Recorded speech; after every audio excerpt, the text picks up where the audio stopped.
Happy Sunday. Happy Sunday. Bye. Okay. Bye, Peggy. Okay. Today, we are going to talk about competition. And when we think of competition, is it good or is it bad? I would venture to say that most of us would think when you say competition, bad. But when I think of competition, automatically my mind goes to a sport, a board game, a card game, maybe even Bible Bowl.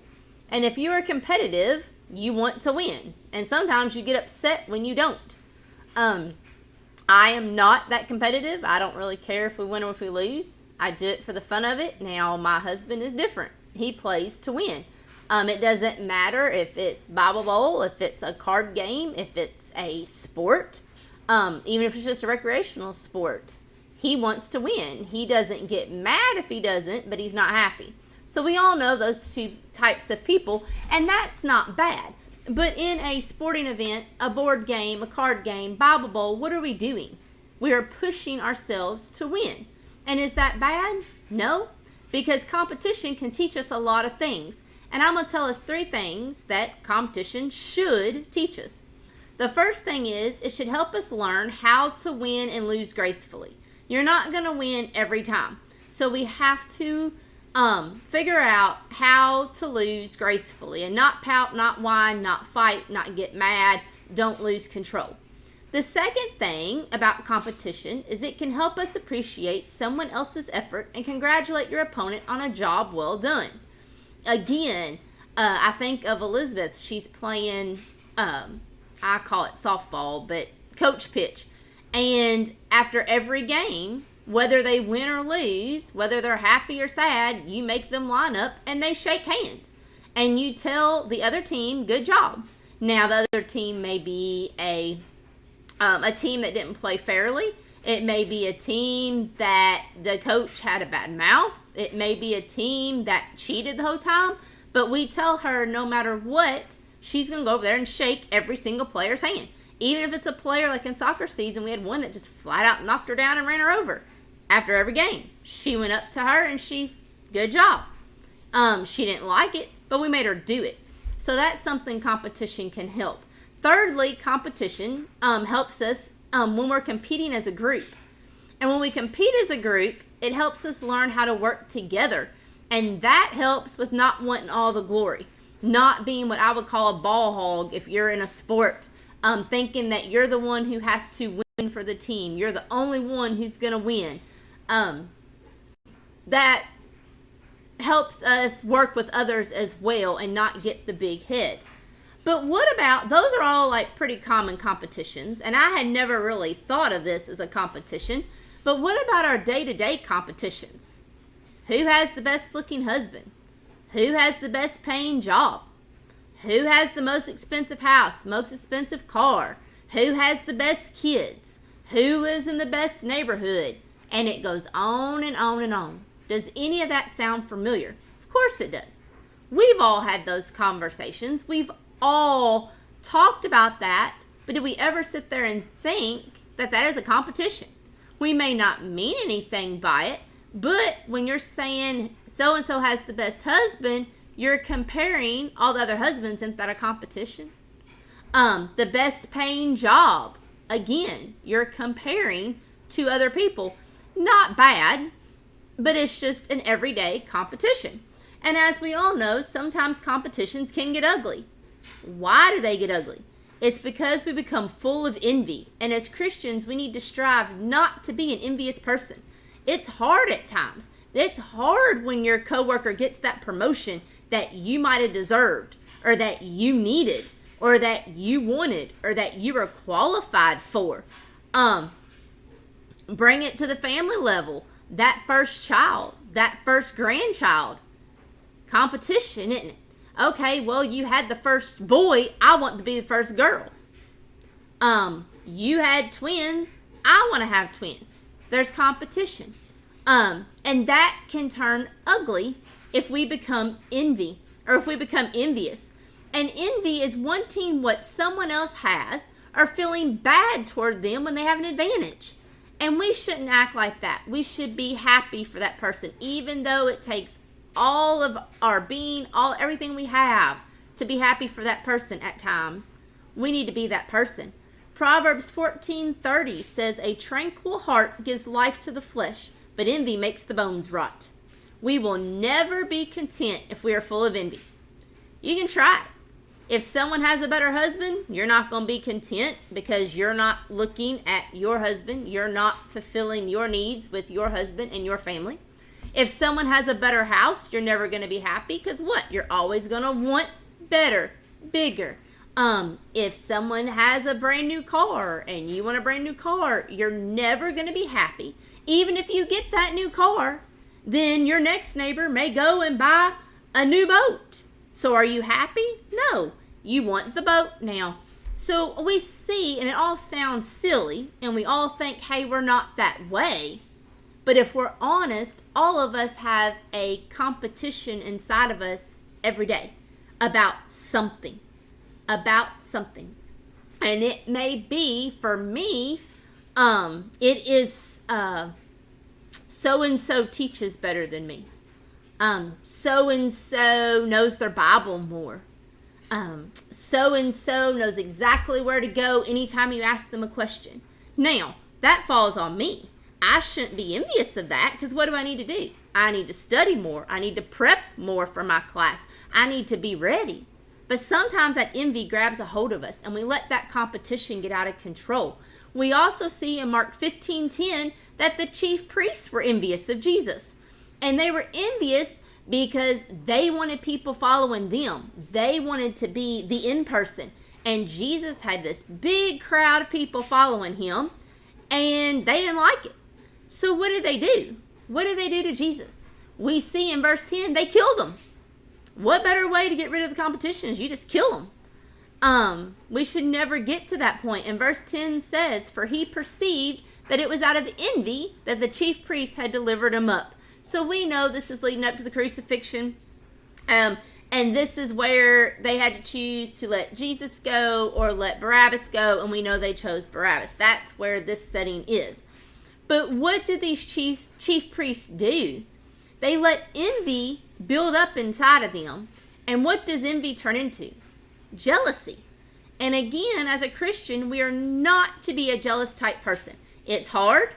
It's human. It's very easy to do. It's very easy to get caught up in jealousy. But nothing good comes out of being jealous. And we have to watch that. Again, an example of jealousy that we all know in Genesis chapter 37 is Joseph and his brothers. And what happened? They were jealous of him. What did they want to do? They wanted to kill him. But instead, they sold him, right?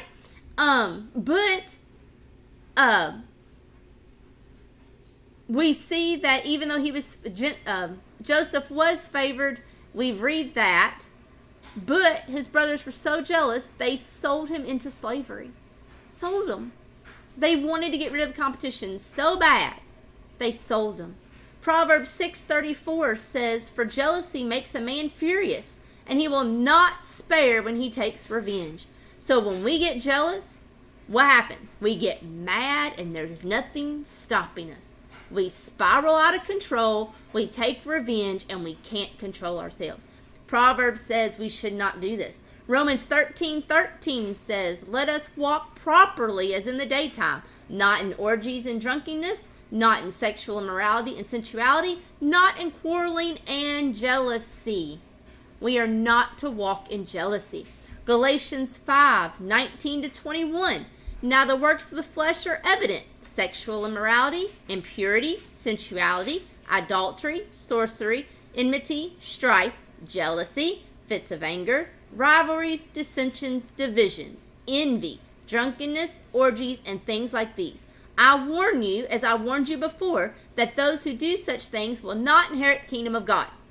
So, the point of that, Galatians 5:19, hits it on the head. You can be jealous. You can be angry. You can be full of envy. It's not going to get you to heaven.